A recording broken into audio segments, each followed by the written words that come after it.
Counter 2'de 600 FPS'larda o'ynamoqchi bo'lsangiz, qolaversa maza qilib o'yindan tashqari go'zalligidan bahra olmoqchi bo'lsangiz, bugungi zborkamiz aynan siz uchun va aynan ushbu zborkani GS Store do'koni orqali xarid qilishingiz mumkin. Keling, cho'zmaymiz deb to'g'ridan-to'g'ri texnik xususiyatlarga to'xtalishni boshlaymiz. Aytgancha oxirigacha ko'rsanglar, montaj bo'yicha test natijalari, qolaversa aynan ushbu kompyuterimizni Counter 2'da ham Full HD ham 2K da, qolaversa Wukong va Cyberpunk o'yinlarini ham Full HD ham 2K da ham test qilganmiz. O'zingizlar oxirigacha ko'rib bilib olishingiz mumkin. Demak, unda biz boshlaymiz. Birinchi galda albatta unaqangi yuqori FPS beradigan prosessor va bu legenda deyishim mumkin. Ryzen 7 7800 X-da prosessori. Ko'rib turganimizdagi bu qurilmani narxi qorasiga qaraganda hisoblasak 100 hatto 200 dollarlar farq qilishi mumkin. Chunki oq bilan qora zapchastlarda kompyuterda 10-15 dollardan farq qilganda ham 7 ta 8 ta kompyuter qurilmasining narxi 100-150 dollar farq berib qolishi mumkin. Qolaversa yaxshi sifatdagi va yaxshi brend mahsulotlari qo'yilgan bo'lgani uchun siz solishtirayotgan ba'zi bir qurilmalarga qaraganda albatta narxi qimmatroq bo'lishi mumkin. Lekin bu zborkada birinchi o'rinda budjet yoki arzon emasda, birinchi o'rinda ushbu kompyuterda sifat yuqori o'ringa qo'yilgan. Aynan shu sabab ham platani ham oq varianti tanlangan. Gigabyte B850 Eagle deb nomlangan, bizda juda chiroyli o'zi dizayniga ega bo'lgan plata qo'yilgan. Prosessor o'ziga yaxshi bashinki kullar qo'ysa ham bo'lardi, lekin yana ham video chiroyli bo'lsin, qolaversa yaxshiroq sovutsin deb GameMax'dan Hailstorm deb nomlangan 360 mm, ya'ni ko'rib turganimizdek 3 ta kullerdan iborat bo'lgan bizda Vodyanki kullar qo'yilgan. Aytgancha bu kompyuterimizning barcha qurilmasi hammasi yangidan qo'yilgan hisoblanadi. Ana endi esa deyarli tillar narxida bo'lib qo'ygan tezkor va doimiy xotiralarga to'xtalishni boshlaymiz. Muhimi Team Group'dan juda ham oq rangdagi va chiroyli RGB podsvetkaga ega bo'lgan 32 GB va 6000 MHz da ishlovchi bir juft operativkalarimiz, ya'ni 16 dan 2 ta DDR5, umumiy 32 GB. Doimiy xotira uchun esa 512 GB NVMe SSD ushbu zborkamizdan o'rin olgan. Ana endi bu zborkamiz oqligiga o'zini ham oqligini qo'shib turayotgan desak bo'ladi. Video kartamiz bizda Asus brendidan Dual RTX 5060 seriyadagi va bo'layotgan singari oq chiroyli rangdagi video kartamiz qo'yilgan. Ushbu zborkaga tanlangan bloklarni esa Acer brendiga tegishli 750 wattli 80+ sertifikatlarga ega albatta va to'laqonli modulli hisoblangan. Ya'ni kabel menejment qilayotganda ortiqcha kabel bo'lsa, olib tashlasangiz yoki qaytib ulab qo'yishingiz uchun ilojisi bor bo'lgan shunaqangi to'liq modulli bloklarni tanlangan. Siz ko'rib turgan mana shu yuqorisi ham hattoki oyna bo'lgan chiroyli bizani mini deb bo'lmaydi, katta akvarium keysimiz.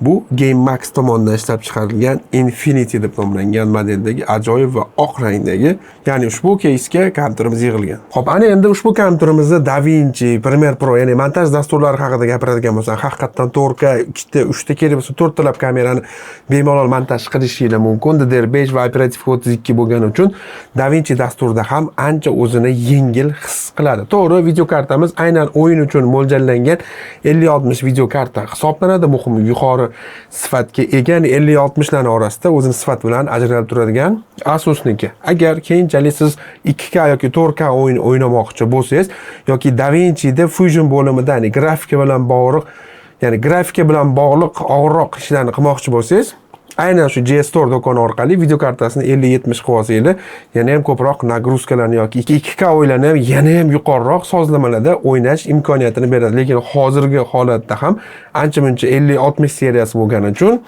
juda ham ko'plab ishlarni amalga oshirsa bo'ladi. Va bitta sekret aytaman sizlarga, aynan 50-chi Nvidia'ning seriyasidan boshlab DaVinci bilan o'rtasida hamkorlik bor va yangi kodeklarni qo'llab-quvvatlash aynan Nvidia'ning 50-chi seriyasida mavjud. Shuning uchun DaVinci ko'proq ishlatsanglar ham 50 seriya sizga albatta o'z kuchini ko'rsatadi. Keling, ana endi Counter'da ham Full HD ham 2K da test qilganmiz. Undan tashqari Cyberpunk o'yinida ham Full HD ham 2K va qolaversa video kartamizga yaxshigina nagruzka beradigan Wukong o'yinida ham Full HD ham 2K sozlamada va yuqori sozlamalarda qanaqa o'ynashini biz siz bilan birgalikda tekshirib ko'ramiz. Aytgancha ko'pchilik mendan so'rashadi, men turgan klaviatura mishkalani, ayniqsa Logitech'ga o'xshab ishlangan VT2 Max mishkasi hisoblanadi. Buni ham GS Store'dan olsanglar bo'ladi va Rapuni mana bunaqangi ushbu mishkaga mos bo'lgan juda ham sifatli mexanik klaviaturani ham GS Store do'koni orqali sotib olib, mana shunaqangi Pink Collection, mana rozoviy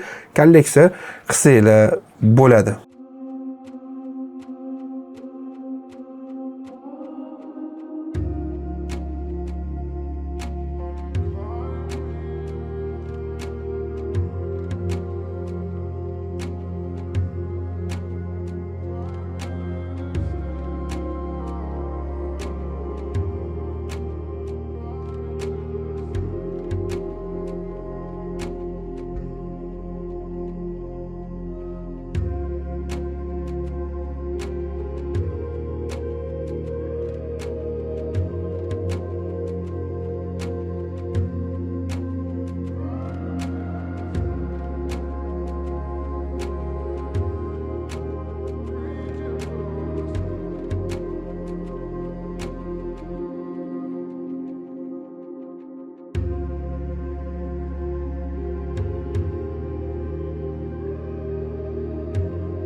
professional montajyor bo'laman deganlar uchun maxsus taklif. Premiere Pro Zoru 2U2 8 ta modul.